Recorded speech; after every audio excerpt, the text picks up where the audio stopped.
Hello, I'd like to welcome you to the show. We kept America great. And we could start off with your name and just tell us a little bit about yourself. Sure. My name is Ashley Christina Miller, and I am an educator in Los Angeles at Crenshaw High School, and so I've been teaching for the past 5 years. And the reason why I'm here today is just to hear more about what's going on a national and global level as it relates to African American people, and more importantly, what are some things that I can take back to my school and my students to empower them to be the best that they can be. Well, that's wonderful. So you're an educator, Ashley. Now, if you could tell us, do you love America? Do you think America is the greatest country in the world? That's a really good question. I think America provides us a lot of opportunities in order to be able to make a difference, but I still think there are deep, grave challenges that we still need to tackle every single day. And so to be an African American and as a person that grew up in this country, I am proud to be an American, but there are parts of our country that I'm simply not proud of. But I hope that I can be, a source of change along with my community, standing on the shoulders of those that have came before me in order to still live out the dream. Okay, wonderful. And what corrections and challenges do you think could be made here to actually just bring peace to this world? Yeah. I think number one, education. I think that is the number one thing that we need to focus on as a country. When we think about African American students, although we've had the Brown versus Board of Education and many things that are supposed to push our community forward, when we look at the statistics and things of that nature, our students are still at the bottom. And so I think we really need to raise the bar for our students and make sure that all students have access to an equitable education. So I would say that is number one.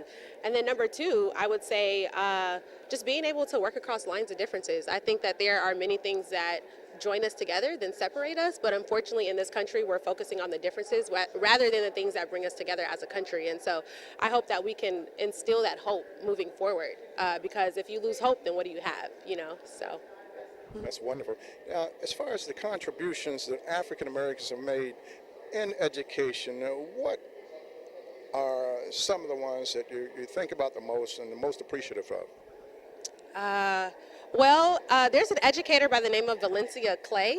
She's very young, out of Baltimore, Maryland, and she's someone that I follow today. She's a millennial, and she's doing great work in the classroom. And I think that she's redefining what it means to be a teacher. She's redefining what it means to actually have students engage on the ground level. And so when I think about heroes, I think about teachers that are just in the classroom every single day, rolling up their sleeves, everyday people that are putting in the work. And so a teacher that comes to mind is her. And then I would also say just everyday teachers, the teachers that I work with that are in the classrooms every day, that are on the ground level, just making sure our kids can learn. And so I think oftentimes they're heroes hidden in plain sight, and they don't get the recognition that they deserve, but they're truly the ones that are on the forefront. We wouldn't have our engineers, our doctors, our business owners if it wasn't for teachers, ensuring that kids, can learn. And so.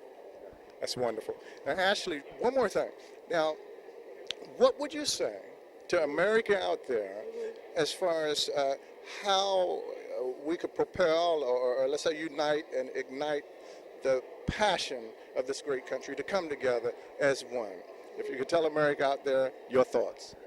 Above all, I'm a person of faith, and so I think that that is the core of this country, and I think that the moral compass of this country needs to be restored, not only in ourselves, but just in a world that should be, versus focusing on a world that is. And so we have to continue working towards that, the world that is based off of equality, justice for all, and reminding people what that means and what that feels like.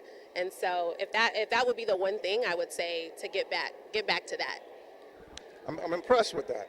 I do have one more question. Just led me to one more question. I have to ask this because by you being a very young individual compared to me, of course, okay, and you're doing so well. That's right, we are, because I'm gonna live to be 120. But I want you to tell. Do you have a message for the youth out there? Keep moving forward and to be yourself. I think your authenticity is what is going to change the world. Your creativity is what is going to change the world. And I think oftentimes the world will try to put us in a box, especially young people. You have to be one thing or this, but you can literally do it all if you just let your purpose lead you. And so I think number one, to live a purpose-driven life and to not be boxed in and to keep moving forward despite the challenges. Thank you so much, Ashley. No problem. Thank you. That was Thank fun. you. Great